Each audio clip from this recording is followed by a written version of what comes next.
Here's our example of client-centered therapy. Come on in. Hi, Melinda. How are you? Good. How are you? I'm good.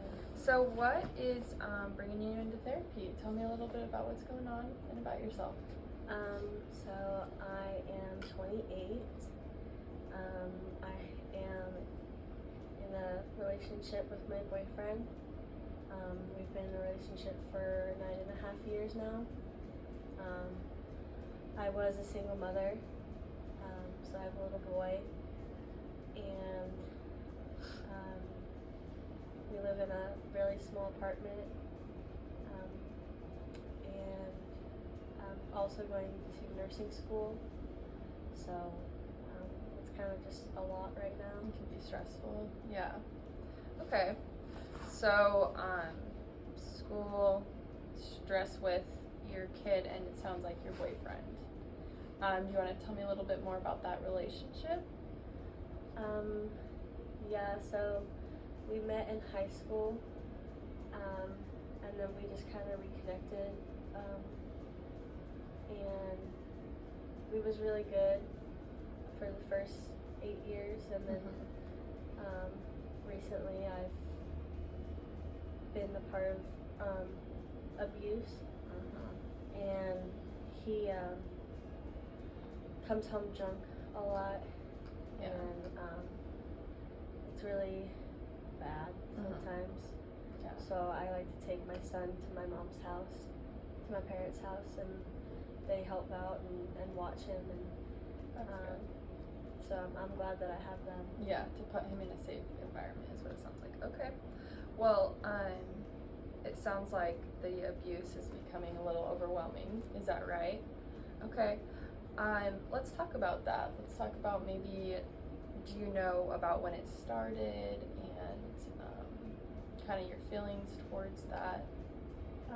So it started when his mom passed away last year, and I don't think he knows how to cope with it, and I try to be there for him, but he just takes it out on me, like it's my fault, and he also, I've noticed that he gets jealous of like when I take care of my son, and he's not a good father figure for him. Yeah.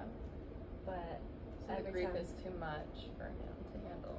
Okay. Yeah. And like every time I try to leave, like he doesn't let me leave.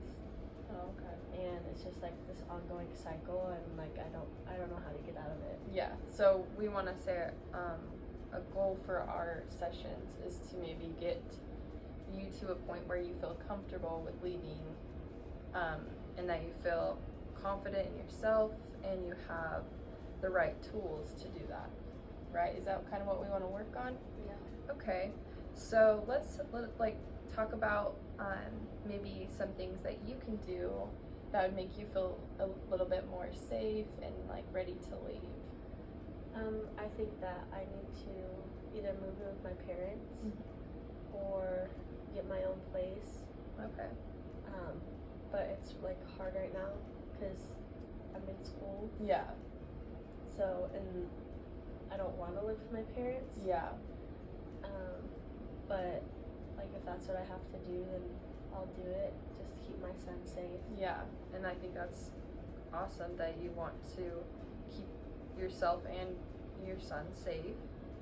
And it can be difficult. So whenever you feel ready and able to, the most important part is that you're thinking about it and that you want better for yourself and for him. But your parents seem like they're supportive. What kind of role do they play in with you and your family dynamic?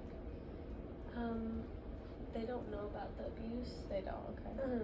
I usually cover up my bruises. I usually wear sunglasses because I usually have black eyes, and I have a lot of stuff that I use to cover them up, and I usually wear long sleeves. Yeah. I usually don't wear shorts because my legs are usually bruised.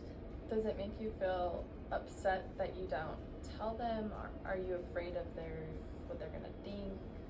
I'm afraid that like they're gonna get caught up in it and they're gonna get hurt. Okay. So I just keep them out of it because I don't want my boyfriend to hurt them too. Okay. So it's not really what they think about you, it's more of their safety. Okay. All right. I mean, that makes sense. I can see where there's a concern there for sure. So do you think like it would help by allowing them to know to maybe open up their home a little bit, allow you to do that quicker? Is that a goal maybe that you want to work towards? Yeah, I'm scared that I'm gonna lose my son and like he's my world and I can't lose him. Yeah. So I just do everything, like I don't care if like I get hurt. Yeah. Like as long as the people that I love are safe, then that's all that matters to me. Yeah. Well, that is very a good way of thinking, protecting those around you. But let's talk about you and maybe what we can do to get you out of that situation.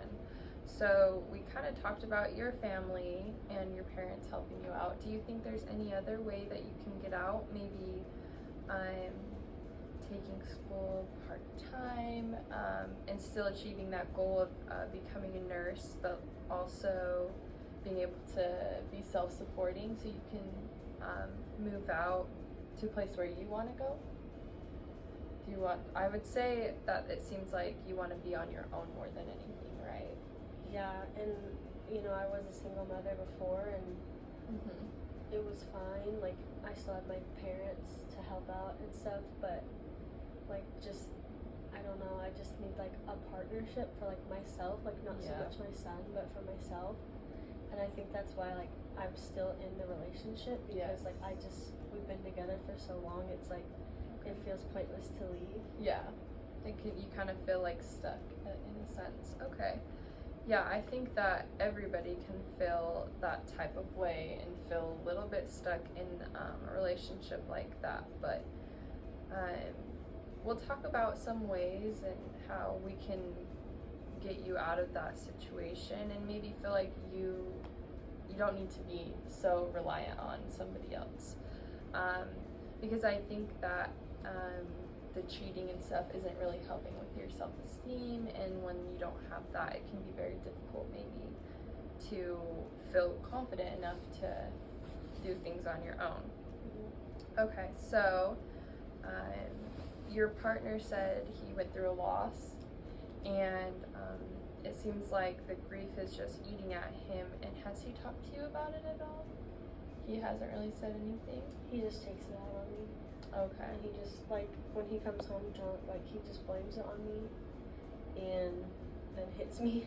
And I don't really know, like, what to say in that moment. I just kind of let it happen. It's hard to find the words, yeah. And, like, I want to fight back, but, like, I know it's, like, not worth it.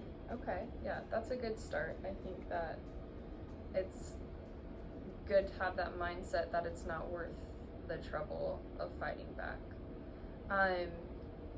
I think that it could be good for him too to receive some kind of counseling, but more so, let's talk about you and getting you away from that situation. So we want to make sure that we're reaching our goals. So a goal that you want out of therapy would be to be able to find the confidence to leave, maybe be able to be self-supporting, and getting just your son in a safer environment. Are those some things that we want to work on? And at the end of the day, I'm just going to support you 100% on whatever you decide and try to build that up. But we'll work towards it, and it's going to take a couple of sessions for sure to maybe just get everything aired out. And so we can start working at home and work on building those goals up. Does that sound good? Okay, awesome. Well, we will keep working, and if therapy is something that you want to keep doing, then we can totally do that. Is there anything that like I need to do like at home, or anything like I need to work on like for myself, or? I think that just maintaining a positive mindset, totally feeling like you can do what's best for you. It can be hard, but just work on the things that we talked about today, the things that you want to achieve, and keep that in mind when you're making your decisions. But we'll work out some of those ways to cope with it throughout our sessions. Okay, thank you. You are so welcome. In client-centered therapy, it is important to maintain empathy, congruency, and unconditional positive regard.